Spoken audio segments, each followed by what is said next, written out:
Today I'd like to talk about a very strange phenomenon called black-eyed kids. Black-eyed kids. Black-eyed kids have been mentioned everywhere. Speculation is quite grand about exactly what these creatures are. Let's take a look at some general statistics about the black-eyed children. They usually roam in a group of 2 to 4 individuals. They appear to be between 8 years old and late teens. Their clothes appear outdated, like they're just wrong for the year and even for the season. They speak rather strangely, as if this language isn't their normal native language. They're quite demanding, quite pushy. They request entry into your home, into your car, into your life in some way. They appear and they disappear without explanation. They often seem to exhibit psychic powers. They can disrupt and affect electrical devices. And these black-eyed creatures, whatever they are, they seem to have an aura that scares and disturbs animals. Now, so what these black-eyed children really are, I'm not quite sure. And it's strange, though, that the process of asking you to be let into the home, saying that they need you to say yes, they need you to invite them into the home. I recall something about demons or vampires where they required you to invite them into their home. Is it possible that these children could be the offspring of a mating between a gray alien and human? If you think back into history, the gray aliens that they talk about, the grays were supposed to have solid black eyes. Now, the people say that this fact that they oftentimes have outdated, inappropriate clothing. Is it possible that when you hear of a UFO visit, someone being captured by an alien, is it possible that they perhaps keep pieces of clothing as to be studied? Is it possible that this is some of the things that they collect, some of our perhaps literature, some of our artifacts, some of our clothing, and then they utilize them in this particular type of nature? Now, the black-eyed children were not confined to Texas. There was an individual that was camping. He was a hiker. He was out in Michigan. The individual was 26 years old, average guy. So in August of 2010, had some days off from work, and he was planning on making most of this, going out camping. A favorite park near Lower Michigan. It was quite empty at the time he was out there. He knew that it was going to be quiet, and he basically had the park to himself. And as he checked in at the park, he was asked for his license plate number. Didn't remember it, so had to go back out to the car. As he went out to the car, he saw 2 kids sitting on a bench in front of where he was parked. They weren't there when he pulled in, but they were there right now. Perhaps he just didn't notice them. So he goes to the back of the car, jots down his license plate, walks back into the office, takes care of the business with the camp officials, and then he's all ready for some relaxing out in the country. So before he headed out into the country, he decided he was going to use the bathroom. One last time before several days of roughing it outdoors.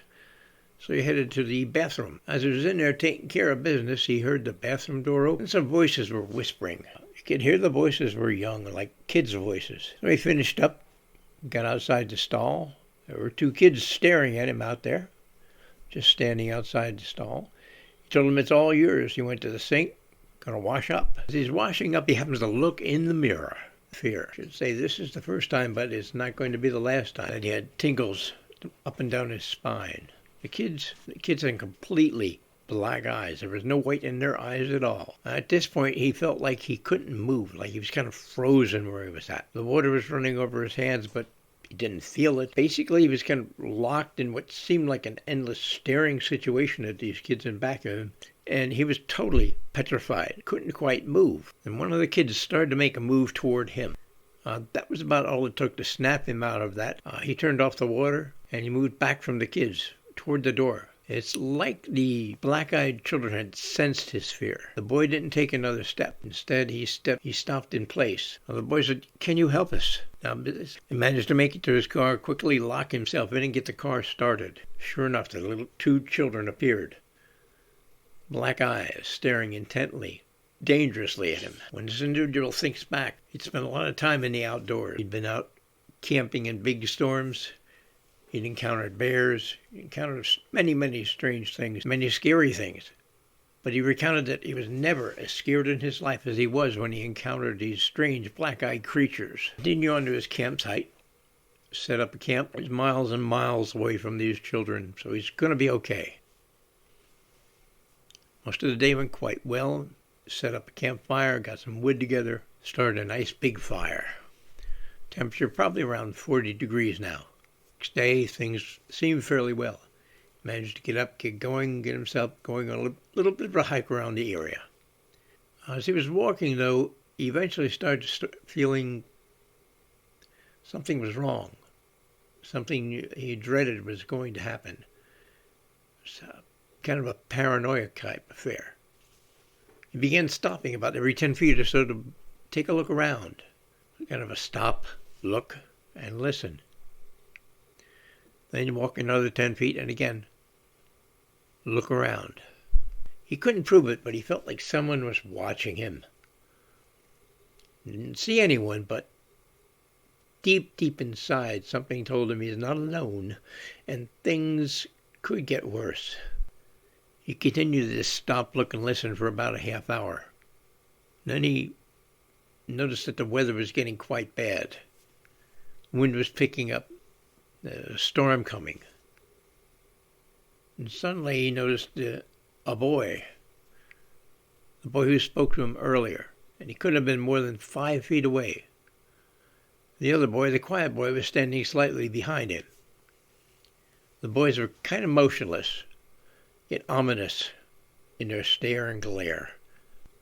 That was rather unusual. It was now dark and stormy, yet kids had no flashlight, yet they managed to get around quite well.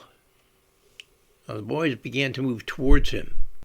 One boy moved forward towards him, and the other boy started to do a little circling around. This was not a good situation. Quickly he said, "I'm not effing helping you." The boy said, "We're lost. We can't find our campsite." Yes, the two strange creatures, "Is this a game?" The creatures said, "Take us with you. Please, we'll die out here. We're afraid." Now the boy that was normally quiet, he moved a little more. I was standing just beside him, just a couple of feet away. The talkative one was right in front of him, blocking the way that he came, blocking the way back to his car. And somehow out of nowhere the words came out of him. He said, "Okay, you can come with me." He heard them, but didn't quite realize that he was saying them. This was turning into quite a nightmare. Now this was getting so nightmarish, it finally occurred to him that it was time to quickly maneuver, as in run. Run for your life. He's running down the beach again. So he begins running down the beach the best he can in this storm. He's sprinting away from these little black-eyed things. He wanted to know how close they were, but was afraid to look around. He just kept thinking he had to run faster and faster.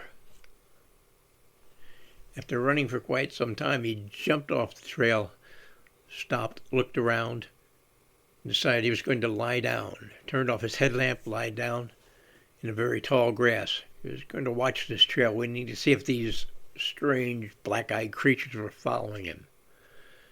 He lay there quiet and motionless for about 2 hours. No kids. He finally got up and made it to the comfort of his car.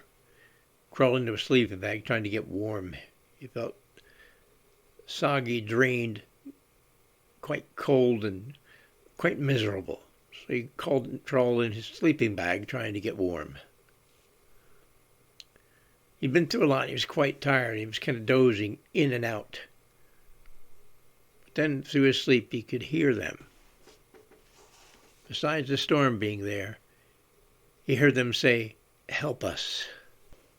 The voices said, "Please let us in." He screamed in horror and said, "No, no." The voices said, "It's so cold. Please let us in, mister. Let us in." He basically pulled the sleeping bag up and around him, trying to hide, trying to disappear. And all he could say was, "No, no, no, no." He recalls that he was basically waiting to die. He said he knew it was coming. He knew at any second, whatever these creatures were, that they were going to rip him to shreds. The kid kept saying things, but he's trying not to listen. He just couldn't. He wouldn't listen. He did finally drift off, awaken with the sun shining, and immediately left the park and returned home. He told people after he recalled this event to friends that if you encounter these black-eyed children, don't listen to them speak. Don't be polite. Don't think that they're just weird kids. Don't worry about looking silly, what other people might think about you. Just run. Run and don't look back. That's it for the black-eyed kids. Thank you very much for watching this video. Come on, please like, subscribe, share with like-minded friends. Feel free to leave a comment. Thank you all very much.